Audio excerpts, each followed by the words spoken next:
Halo halo, welcome to X1 Channel. Pada kesempatan kali ini, saya akan melakukan review singkat mengenai laptop Lenovo T14 i5 Gen 10 hasil refurbish. Semoga di akhir review, kalian dapat menentukan apakah laptop ini sesuai dengan kebutuhan kalian atau tidak. Stay tuned.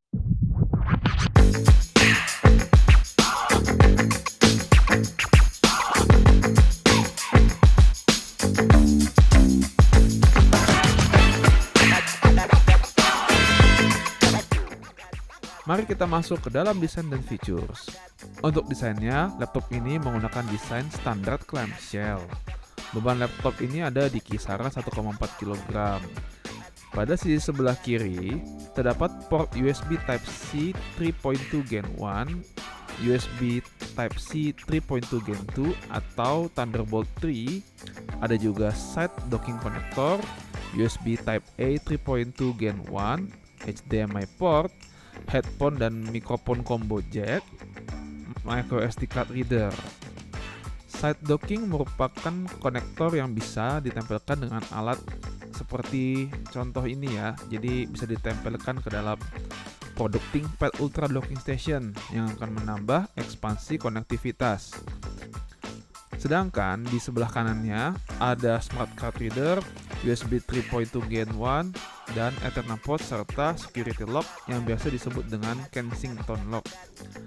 Untuk displaynya, ini standar IPS 1080p 60Hz dengan perbandingan layar 16:9. Layarnya ini bukan yang touchscreen ya. Output warnanya dari displaynya ini cukup baik.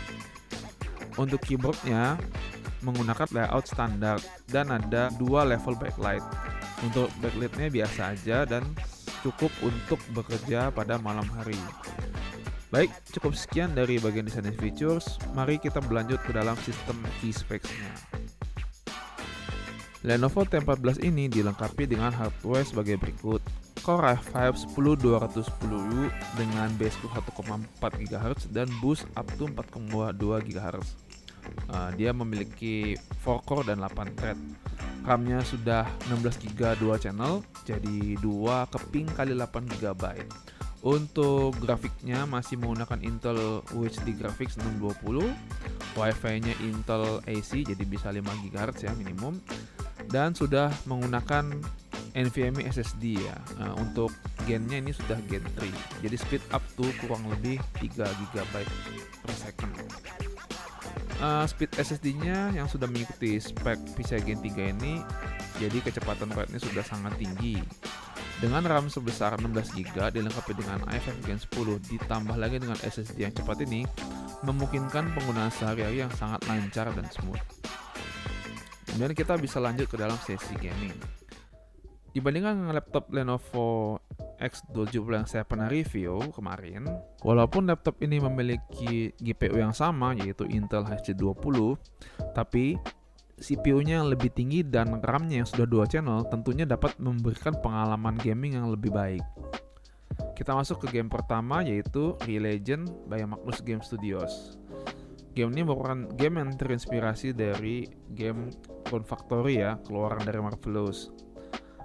Namun karena game ini sudah berat dari sisi grafiknya, peningkatan RAM dan CPU yang ditawarkan hanya memberikan efek yang minim. FPS yang didapat itu sekitar 20-an. Memang masih belum nyaman untuk dimainkan, namun kalau dibandingkan dengan laptop sebelumnya, ini bisa dikatakan meningkat hampir 50% ya, dari yang belasan jadi 20-an gitu. Next, Honkai Star Rail by Hoyoverse. Tentunya game ini sudah sangat terkenal ya. Jadi gamenya sifatnya turn-based dan memiliki gambar yang cukup baik. Kombinasi hardware yang lebih powerful memungkinkan game ini dapat dimainkan dengan performa yang cukup, walaupun kadang-kadang FPS-nya drop ke belasan. Tapi kalau sekadar daily aktivitas dan mungkin mau mengclearkan memory of chaos ya, performanya masih sangat baik. FPS-nya dapat 30 ke atas dan settingan yang digunakan itu low dengan resolusi di set ke 720p. Berikutnya Left 4 Dead 2. Untuk game survival zombie ini secara standar gamenya dapat diinginkan dengan sangat nyaman. Di sini terlihat banget pengaruhnya 2 channel RAM dan CPU yang lebih tinggi memberikan gameplay yang sangat smooth di 60 fps. GPU usage-nya hanya di 30% dan CPU-nya di 20%, mengindikasikan FPS-nya bisa lebih tinggi kalau settingan vertical sync dimatikan. Berikutnya The Sims 4. The Sims 4 merupakan game yang cukup enteng dijalankan ya, dikarenakan walaupun game ini merupakan lanjutan dari The Sims 3, EA selaku game developer dari The Sims memutuskan untuk menurunkan spesifikasi agar gamenya lebih terjangkau di kalangan hardware low-end. Kemudian berikutnya Battlefield 4 tahun 2013. Game AAA keluaran EA ini walaupun sudah sangat lama masih dapat menampilkan visual yang cukup baik dan tidak kalah dengan game-game saat ini. Dengan kombinasi CPU dan RAM 16GB, game ini pun dapat dimainkan dengan settingan low dan internal resolution di set ke 540p atau 50% dari 1080p. Dapat FPS sekitar 35 ke atas. Memang tidak cukup untuk menikmati permainan ini di mode multiplayer, namun masih bisa playable.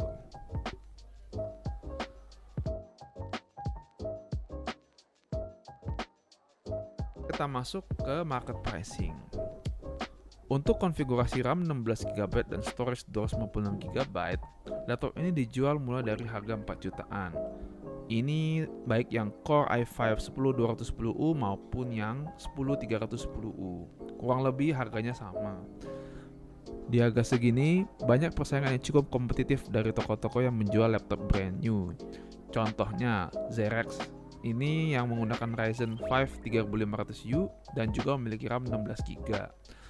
Prosesornya juga sudah menggunakan proses fabrikasi 12 nanometer, ketimbang laptop ini masih 14 nanometer.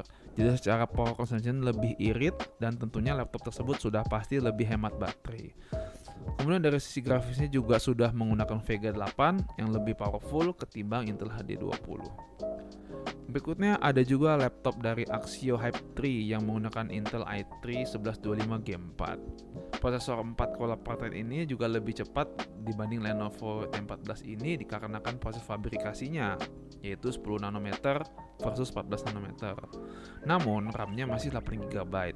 Tergantung skenario dan kondisinya, laptop Lenovo T14 ini masih bisa di atas karena memiliki RAM yang lebih besar. Namun ada beberapa skenario di mana laptop Axio lebih cepat dikarenakan prosesornya lebih efisien dan powerful juga.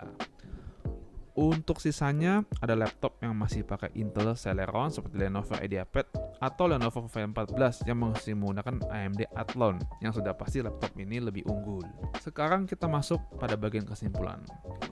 Overall, dengan spek seperti ini, laptop ini performanya cukup baik. Prosesornya sudah 4 core 8 thread, RAM 16GB dual channel, storage sudah NVMe SSD, dan display IPS-nya dengan keluaran warna yang baik, sudah pasti dapat memenuhi kebutuhan daily test dan main beberapa game ringan. Dari segi harga, laptop ini banyak memiliki persaingan, terutama dari produk-produk yang masih brand new.